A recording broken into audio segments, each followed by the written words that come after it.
Hi guys! Eto kanina, lumabas kaming tatlo na mag-ama. Ang ganda-ganda kasi ng araw kanina. Perfect for going to do something outdoors. Punta kami sa mga parks, sa mga state parks kami pumunta. Pero ito nadaanan namin sa pagpunta namin sa Smyrna, sa kabilang katabing bayan, dito sa Murfreesboro. Nakita namin yung etong park na to, kaya pumunta kami, tapos may nakita kasi kaming Blue Angels na nakalagay na plane. Etong mag-ama na to, mahilig sila sa plane na dalawa, kasi pangarap nila talagang dalawa maging pilot. Kaya eto, papunta kami dun sa plane na yon. May kwento pala po yung plane na yan. Yung plane na po yan is torn up by mosquitoes, but yung Blue Angels, sandali lang hanggang sa makarating po tayo doon. Kasi ito napakalaking area po ng ng park. Very nice mag-camping, mag-picnic. Pwedeng mag-picnic pero hindi pala mag-camping kasi sinasarado yung gate pag 7 p.m. na. Kaya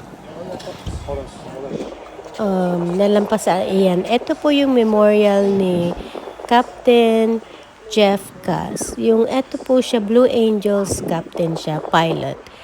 Noong 2016, may show sila sa Tennessee. Tapos, nagtitraining daw po sila, tapos bumagsak yung plane na pinafly niya. Tapos, instead, kung nag-eject daw siya, babagsak siya sa maraming lugar ng mga tao na maraming mamamatay. Kaysa nag-hero siya, kaya hindi na siya nag-eject, pinabayaan na lang niya na lumipad ng malayo pa yung plane. Pero yung buhay naman ang kapalit.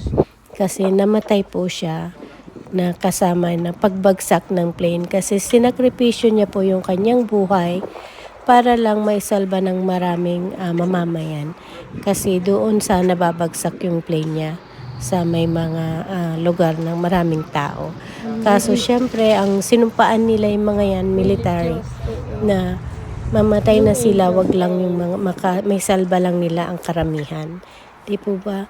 Ang sakit, na iyak ako kanina kasi 32 years old pa lang niya, tapos may 2 anak, asawa, tapos bumagsak siya, yung na aksidente, yung pagkamatay niya kasi siguro yung plane nag malfunction, kaya